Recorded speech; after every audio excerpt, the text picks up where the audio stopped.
You do have some negative comments, but it does actually seem predominantly from women that a lot of women co-sign what you said. Would you agree with that? A lot of women seem to agree. I've been called genius a lot of times too. Genius, okay. I've also been called a philosopher. Ooh, philosopher. Dating Aristotle. guru. So yeah, will you take your husband's last name? I'm not sure. What? She wants a guy to You want him to feel like the hero in your life, and you won't even take. You're not proud to take your man's last name. If I was on a date with a girl, you would. I hope you'll appreciate this. If I was on a first date with a girl, and halfway through the date, she told me, "You know what? I'm not interested in taking a man's last name when I marry him." No. What I would say is, "Oh, I'm sorry. I didn't realize we were going on this date as friends." Okay. Thanks for telling me. Let's split the bill. You don't think it matters that they're taking stories and they're intentionally changing the races of everybody? All types of people have been around since the beginning of times. Everybody needs to be represented. Wait, question. Not when it's ahistorical. What's the point of making historical epics where you've got historically European people and then just inserting a ton of black people? But there's been black people in historical Europe. Well, let's talk about Game of Thrones. Prevalent black people, actually. House of the Dragons. Are you about to tell me about the Moors? No, I was gonna mention the writer. I can't remember his name right now, but he was black, and he was like one Charlemagne? Ancient Greek theater. He was a black writer. So that's okay. But that doesn't have anything to do with switching characters that were traditionally and historically. Yeah, European. the Little But Mermaid. for Little Mermaid, it doesn't matter if she's Hold on. black or white or blue or purple or pink.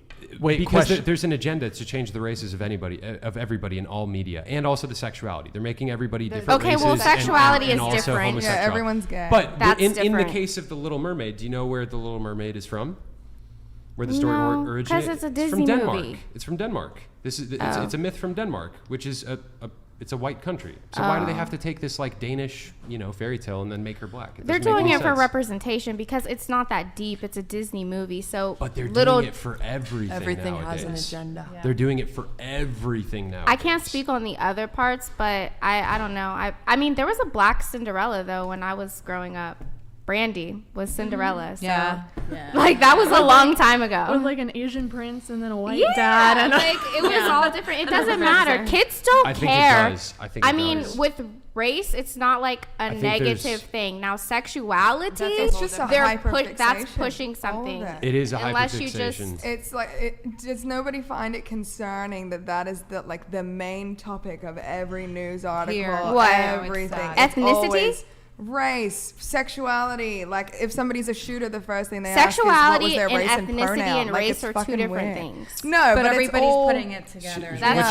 What she's saying is that there's this insane focus on like gender identity and racial identity constantly. But those are different. Those are not in the same category in any instance. I agree. I think that they are. Right, I think that they are. I don't. I think that they are.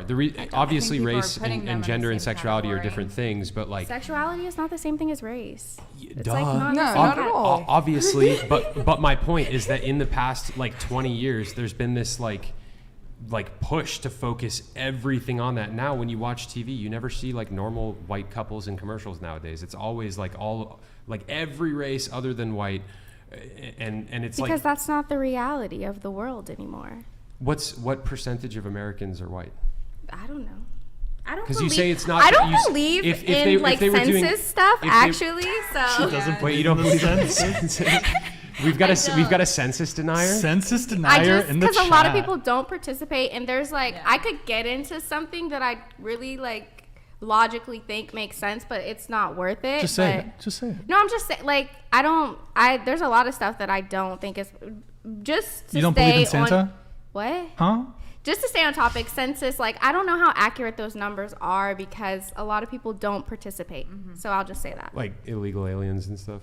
No, like me. I don't participate in the census. What about, I thought representation matters. Why don't you participate in the census? Because I don't care about that. Well, not everybody. No, I'm talking about representation for children on TV. Like kids should be able to look on TV and see people that look like them in That's fair enough. cartoons but it's, and stuff. That's fair, but it's all the time, always now. It's the topic of every discussion. Why can't That's amazing. Like, for example, I think if I was a black kid growing up in America and I saw what's the Panther movie or whatever? Black Panther. Yeah, Black Panther. Like I'd be hyped, right? When I was a kid, as a young white boy, I saw Spider-Man and I was like, yo, I relate to him so much. I saw myself in Peter Parker. And I think it's good for kids of all races and everything to have like role models that they can look up to in media. Yeah. But it's like, why can't they just leave the Little Mermaid to be the Danish thing that it originated as? Why can't they leave the Lord of the Rings to be what it originated as? Why do they have to change? Tolkien would be like, yo, what are you doing changing the races of all of these people that were like explicitly this race and that race? Do you know kids don't care about race, right? I realized like halfway through the relationship, I knew for a fact that I wasn't going to marry this girl. And by continuing to have sex with her, I knew that I was like damaging her long term. And I knew that in all likelihood, we would leave the relationship and she probably would remember me for the rest of her life. And that might come up for her mentally and emotionally in her marriage, right? And like, I know that for myself, the last thing I would want in marriage is if like I married a girl, but some guy that she had had sex with, she was still hung up on him, like emotionally and mentally. That would tear me up inside. And I knew that there was a possibility that might happen. So I decided to stop having sex with her. And this was in 2019. In 2020, I realized the way that the world was going, I really wanted God's favor over my life. And for me, honestly, like having the confidence that God has my back is worth it so much more to me than like fornicating with women that I'm not going to marry. Like I really, really want an exceptional wife and I want God's blessing in that way. So it's like, okay, like temporary sex with a girl I'm not going to marry, God's favor in my life. Obviously I want God's favor in my life more. If a girl and I, we're dating or I court her or whatever, and we're not having sex with each other, and after a year or 2 years or whatever it is, I still want to get married to her, it's like, like that's the one for you. You know what I mean? And that's like the best filtering mechanism possible for finding a good spouse in my opinion. I don't want to argue against you, but like I feel like I could flip that exactly in 180. I will. If there's a girl that you've been dating, you've been dating for 2 years and you haven't fucked her yet, and what if there's like the risk that the only reason you want to get married is so you can finally explore that, and then after you do, you're like, oh.